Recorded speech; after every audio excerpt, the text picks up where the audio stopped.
سلطان صلاح الدین ایوبی جب عیسائیوں نے اتنا خون بہایا مسلمانوں کا اتنا خون، پر اب تو وہ خود نہیں بہاتے، وہ ہماری ذمہ داری لگاتے ہیں، ہمارے ہاتھوں میں تلوار دیتے ہیں دوسرے کی گردن کاٹنے۔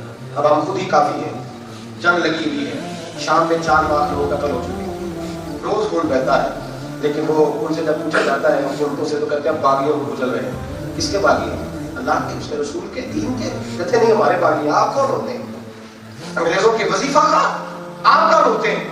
ان کے قدموں میں بیٹھ کر حکومتیں مضبوط کرنے والے کون ہیں آپ لوگ؟ آپ کون ہیں؟ اسلام بیچنے والے، مسلمانوں کا خون بیچنے والے کون ہیں آپ؟ لوگوں کا خون بہایا جاتا ہے، قتل و غارت ہوتی ہے۔ میرے نبی پاک صلی اللہ علیہ وسلم کے جو مان سلطان صلاح الدین ایوبی، جب فلسطین میں خون بہایا گیا اور اتنا سخت خون، کچی سڑکیں تھی فلسطین کی، لیکن مسلمانوں کو اتنا قتل کیا گیا کہ گھوڑے جب سڑکوں پہ چلتے تھے تو ان کے پیر پھسلتے تھے، اتنا خون تھا۔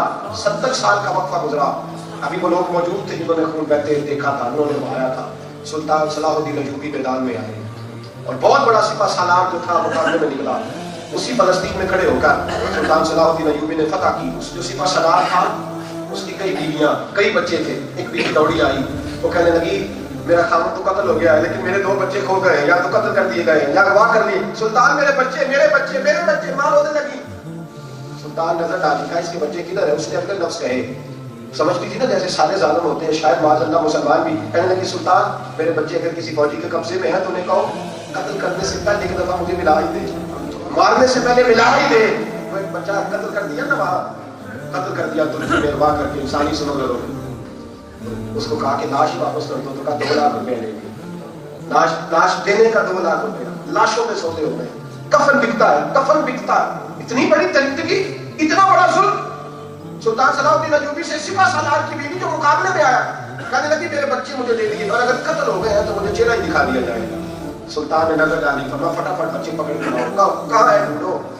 تھوڑی دیر کے بعد کہنے لگے نہیں تم نہیں، میں خود ڈھونڈنے لگا۔ بیوی کو ساتھ لیا، ساری فوجوں میں ڈھونڈنے لگی، پہاڑ کے پیچھے اس کے بچے، اس کے جوان بچے بھی تھے، یہ 2 چھوٹے بچے ساتھ تھے، پہاڑ کے پیچھے سلطان خود اٹھا کے لائے۔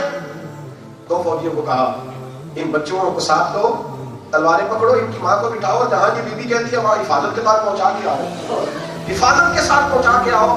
بیوی پلٹی واپس اور سلطان صلاح الدین ایوبی سے کہنے لگی میں ان لوگوں کو جانتی ہوں جن کے بازو کاٹے تھے میرے شوہر نے، میرے سامنے اس نے خون بہائے تھے، تو مجھے اعزاز کے ساتھ کیوں بھیج رہا ہے؟ 70 سال کو گزرے ہیں جہاں خون بہایا تھا مسلمانوں کا، ہم نے کھوپڑیوں کے مینار بنائے تھے، ہم نے ساری سڑکیں خون سے بھر دی تھی، تو اتنی مہربانی کیوں کر رہا ہے؟ سلطان صلاح الدین ایوبی کی آنکھوں میں آنسو آ گئے، کہنے لگے بی بی کیا بتاؤں، میں محمد عربی کا ماننے والا ہوں، میرے پاؤں میں حضور کے قانون کی زنجیر ہے، میں کیا کروں؟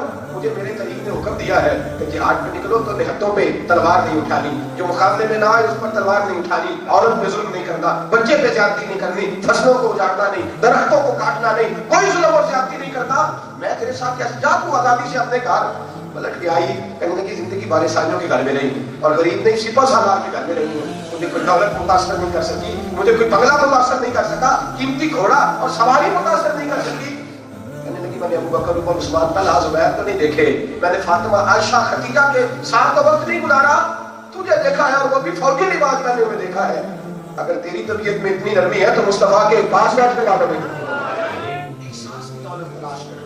ہمارے دلوں میں سختی ہے، ہم سماج ہے تیز بڑے سیانے بڑے ہیں، ہم اپنے گھر میں آ کے ہنستے ہیں کہ آج 4 لوگوں کو لوٹا ہے، اپنی چرب زبانی سے اپنی تیزی سے، آج اتنے گاہکوں کے میں نے معاذ اللہ تعالیٰ کپڑے میں نے کھینچ ڈالے ہیں، اتنوں کو لوٹا ہے۔ یہ ہمارے عقل مند ہونے کی علامت ہے، یہ ہمارے سمجھدار تیز اور زیرک ہونے کی، آج اتنے لوگوں کے میں نے پر کچے بکھیر دیے، یہ ہمارے سیانے ہونے کی علامت ہے۔ سیانہ تو وہ ہوتا ہے جس سے کسی کو فائدہ مل جاتا ہے، سکون اس مومن کو ملتا ہے جس کی وجہ سے اللہ کسی دوسرے کا فائدہ کر دیتا ہے۔ میرے حبیب پاک صلی اللہ علیہ وسلم جو دین لے کے آئے، اس دین میں میرے اعلیٰ حضرت فرماتے ہیں جب اللہ تمہیں سزا دینے میں جلدی نہیں کرتا، جب اللہ تمہیں سزا دینے میں جلدی، جو ہے دوستوں کی ادھر دیکھیے میری طرف جا کے بیٹھیے، جب اللہ تمہیں سزا دینے میں جلدی، تم اپنے دوستوں کو اپنے بھائیوں کو سزا دینے میں جلدی کیوں کرتے ہو؟ کنز المال میں حدیث ہے، یاد رکھنا، نبی پاک صلی اللہ علیہ وسلم نے فرمایا جب کوئی بندہ نیکی کرتا ہے، ارادہ کرتا ہے تو اللہ حکم دیتا ہے فرشتوں سے کہ لکھ لو میرا بندہ نیکی کرنے لگا ہے، کی نہیں، اللہ فرماتے لکھ لو ارادہ ہو گیا اس کا۔ اور جب گناہ کرتا ہے نا بندہ تو اللہ فرشتوں کو حکم دیتا ہے کہ ٹھہر جاؤ ابھی نہ لکھنا۔